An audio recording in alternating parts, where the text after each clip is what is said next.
Who cares? Sometimes you just gotta say some things, and sometimes you just gotta leave some things that you said behind.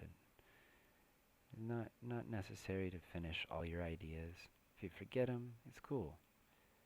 That's how you open your mind and your heart to let new ideas come and to let new understanding of things come into your life, is just letting go. I forgot what I was talking about, but it doesn't matter, because I can always talk about something new. And sometimes what you're talking about after what you were talking about before is more interesting than what you were talking about before, right? I don't know. You can always come to some new conversation, new ideas. Just opens your brain. When you allow yourself, your brain, to be open, then something can come in and can go out, and then allow something else to come back in and go out. That's an open brain. That's an open channel, an open stream. And the universe is all signals. I mean, we have eyes so that we can see, and we're not seeing. We are picking up, receiving. We're using our eyes to receive signals from the universe around us, and we're not hearing, but we're using our ears to receive the music that comes to it and the sounds. And we're not hearing words and information coming to us from these various orifices of our body, but we are actually creating our own belief and understanding of every piece of information that our senses detect, and we construct it into a form, a mental image that we can understand. And the thing about that is, what that means is that the whole world around you and me and all of us is not even a slice of what we see and experience. The whole world around us that we experience through the eyes and the ears, the nose, the mouth, and the other sensual organs, these senses are only 5 out of perhaps infinite senses that you could have to detect the universe and reality and what's happening right now. And so that could mean that just because we're here playing Minecraft together, we're only picking up these 5 torches. But in reality, our little world here is much, much bigger and more complex than we could ever imagine. And the thing about that is, where that leaves you is in a bigger space than where you were before, right? So if you're confined to this little world here, right? Here's the door into the world, that's where we are born. Here's the door out of the world, that's where we die, and there's no more than that. Then you're saying, I suppose, that the whole universe is under the constraint of time and space, like you and me. But actually, that's a really monkey way of thinking in some ways. It's kind of ignorant, because we are not the masters of the universe. And what we are experiencing is not all that's happening around us. That's greedy to say that the whole universe that we observe is all that it is. That's greedy. That's saying that the human is able to observe 100% of what's going on in the universe right now at any given moment. But we don't. We don't understand even a tiniest. We don't understand an atom in the sea of knowledge of what we could know about the universe. We understand so little that it's almost infinitely small, and the more you look at it, the smaller it gets in comparison to what's actually the universe is. It's a big place. It's bigger. We would need more than just eyes and ears and nose and mouth to see it all and to experience it all. It's bigger than us. It's much, much grander than us. And the thing is that we just need these apertures, like eyes and nose and ears and mouth and stuff, just for our experience as humans. That's it. But the universe is a totally jungle of a place. It's a big jungle. And actually, there's a lot more going on. There could be, I'm just like just magical, fantastical opinion, of opinion of science fiction, right? Fictional opinion. This is not real. But perhaps right now there are other people, but not really people. And they are living lives here with us, but not really the same lives as us. And we are a part of their experience just as they are a part of our experience. But to them, we are like dust or something. And to us, those things are like clouds or something. And it doesn't make sense. When we look at them and they look at us, it's like, oh, that's the table. Oh, that's the sky. That's not a creature. That's just the sky. But actually, in another dimension of reality, if you had eyes that could see the sky in just the right way, you might see that this place, this whole universe, is actually crawling with life. And not like skin and bones life, but like electrical and light life. If you think about it, your eyes are receiving light waves, right? Photons, which are a form of insanely complex energy that's so simple that we can't understand it. So simple that we can't understand it. It's not something that you can grab.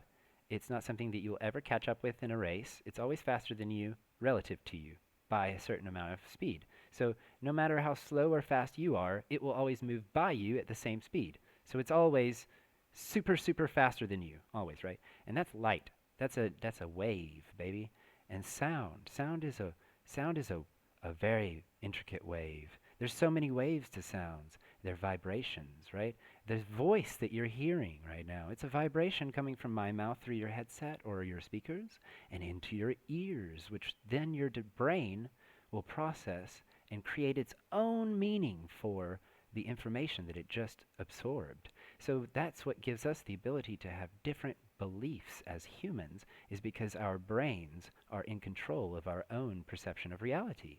So what you think is real and what I think is real are two completely different things, but they might be similar in many ways. For example, we might see this room the same, similarly, and we might both say, you know what, I like that.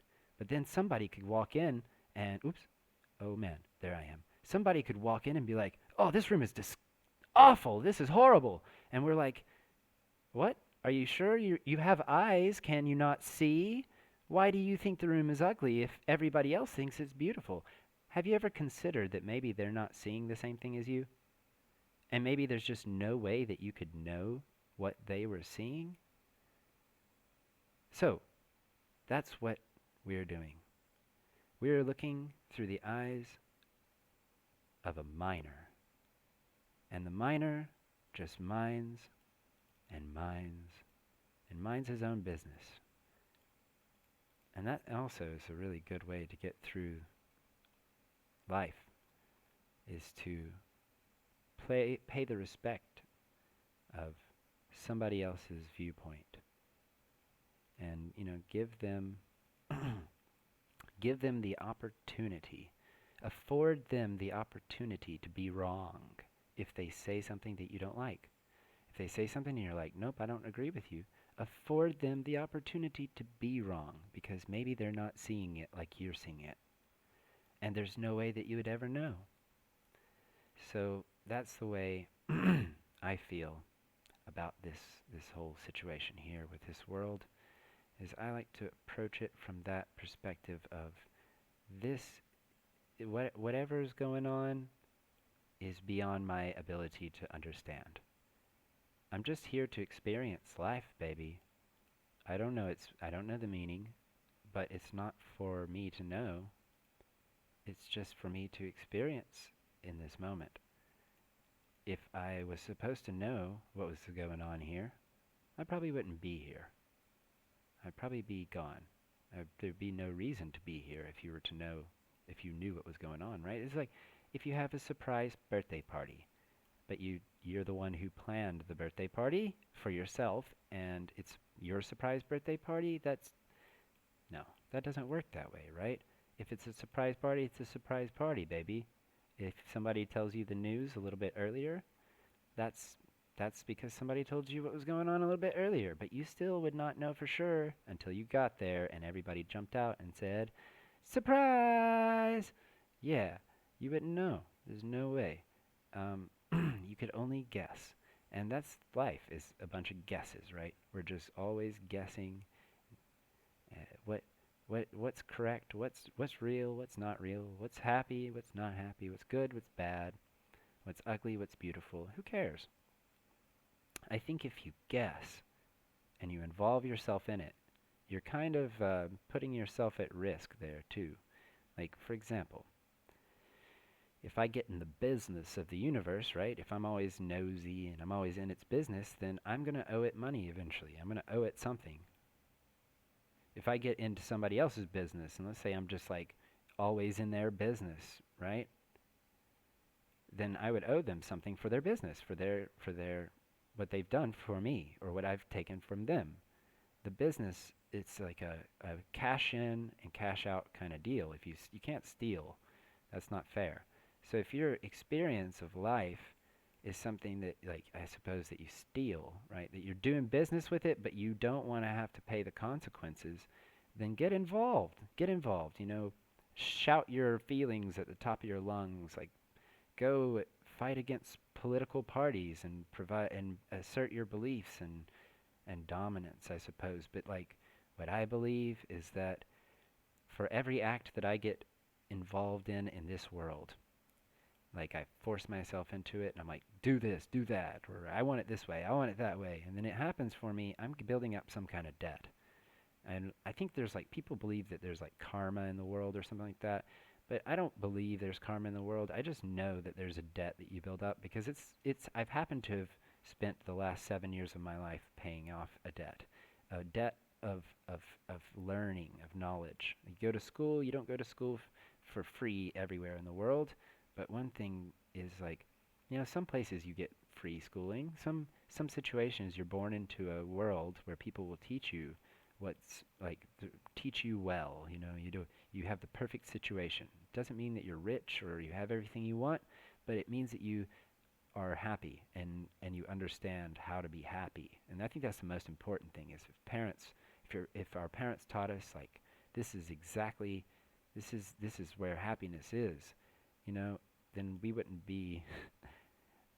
have to look for it ourselves. So obviously that's human problems. Everybody's looking for happiness, and nobody really knows how to get it. You can temporarily relief the pains of life, but you can't permanently make those go away, or can you? I think the answer would be the level of involvement. And by that I mean, are you playing the game, or are you on the bench watching the game? So the game is going to play, the game of life is going to play out no matter where you stand. You can run out in the field and you can take control of the ball and you can push it and play the game.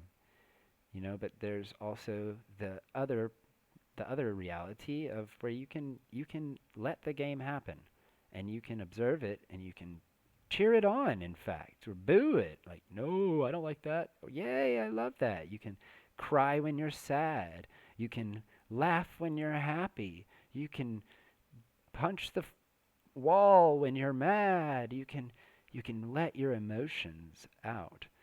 And that's the thing, is like, both places are places where we let our emotions out. But if you let your emotions out on the ball field, which is what everybody does while they're playing the game, they're actually out there playing the game, they let their emotions get the best of them, and then they don't play their best. And that's life. That's the game of life, and we all get caught up in that.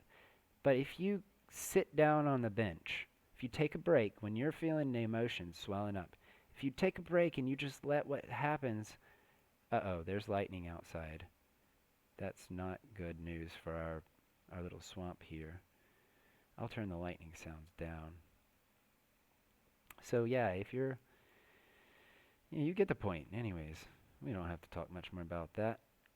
We've got a thunderstorm now. It's so super spooky. I'm kind of thinking like we should go upstairs and sleep, but they don't last forever.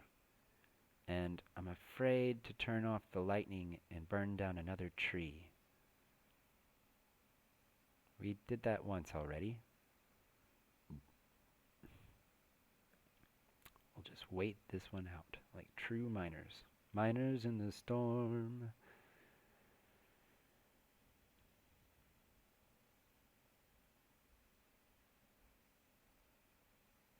Man, I've got so many stories.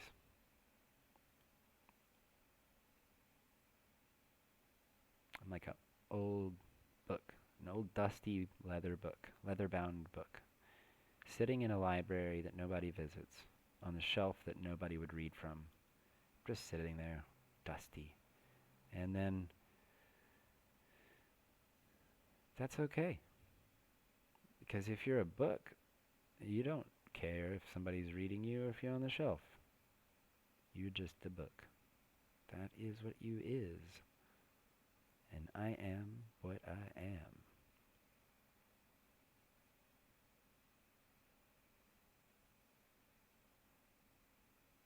Oh, that's so amazing. We have had a beautiful first quarter of this stream already. It's amazing. Like, we're getting super close to our break time. Later we'll have to... Oh! Still going. Later we're going to have a note block break. I think that'll be the first thing, but you're going to have to help me change the tune tonight. I think we have played Blizzard. We've played 3 note block songs so far on stream, so I don't want to repeat the same things every time. Oh my goodness! I hope our little village is okay upstairs. I hope it's not on fire, burning down. Better be raining. Anyways, I think we're good, because, like, not so much is made out of inflammable wood, but we don't have that much stuff made out of wood at all. I mean, our house and our pagoda, 2 houses and a pagoda, so we do have a lot. 2 of the houses are mangrove. I guess that's potential, but they are the short houses, so they're not, like, suspect for lightning strikes. The pagoda is quite tall, but it's not very wide. I think the library might get hit, but the library is mud, and that's okay. Suppose as long as our trees don't get tortured. Oh, that's so much lightning up outside. Oh, it's so crazy. This is a really bad storm. It's a stormy night in the mines, and we're watching the deep slate crumble and the lava dribble down at our feet to burn up the tuff that we don't need. There's some gold up there. We should take that, if we care about having some blocks as nice as gold blocks. Gold, deep slate gold ore blocks. Ah, yes, that's nice. Mining is good. I'm kind of getting bored at level 59, though. There are a lot of diamonds, diamande here, but I'm not so sure that I like all the lava. I think the lava is kind of interfering with the experience. But it's kind of cool, too, because we have, like, a way to stop without going too far. Oh! An unfinished mine. With diamond behind it. Let's take that. Nice.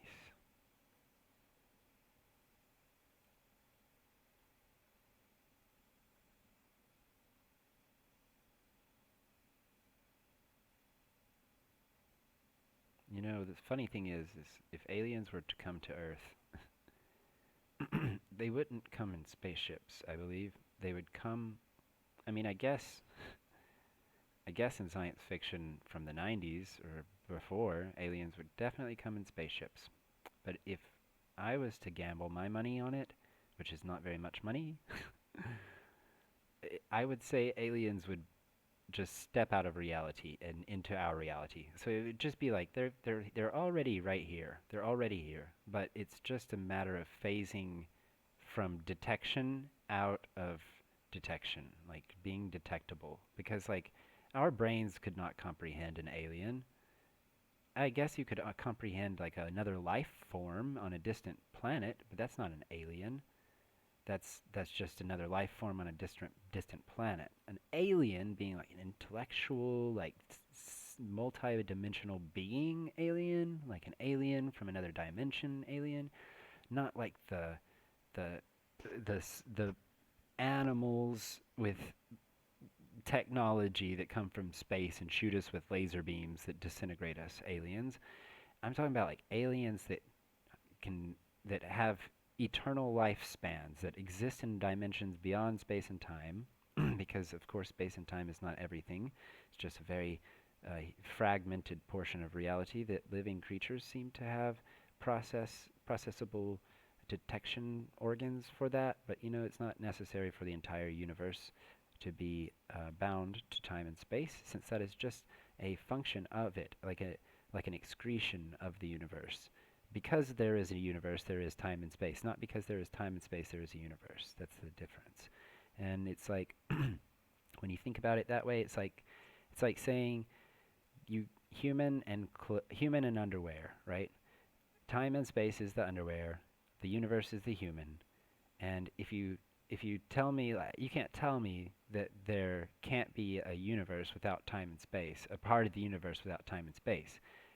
That would be as if saying, I mean, you could, but if you did, it would be very similar to me in sounding like you can't have a human without clothes. If you take off the clothes, there's no human left behind. But I think that's the whole point that we miss from our current timelines as humans in this world, is that we miss out on the the wider possibilities.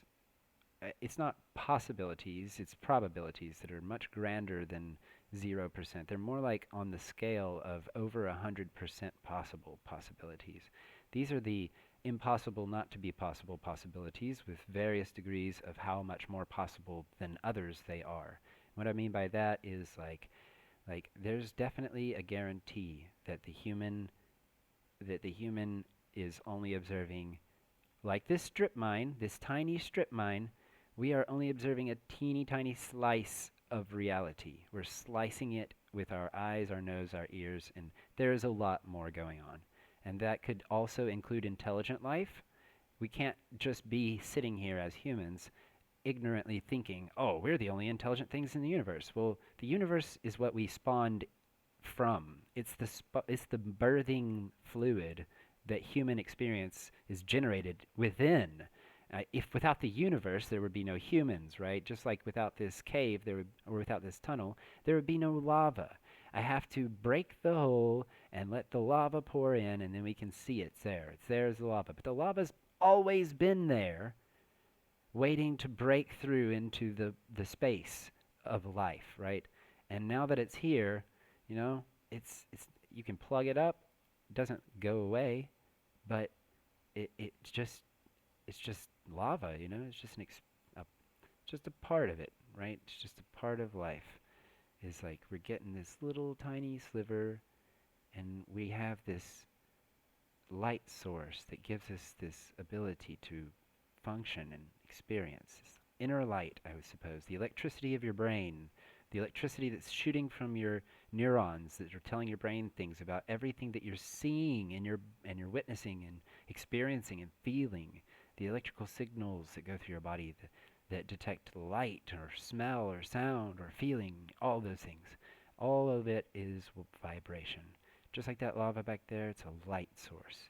And it's our eternal light source that gives us power to be existing at all in a reality like this. And of course, this reality is just like sticking your feet in a bathtub, a hot bath.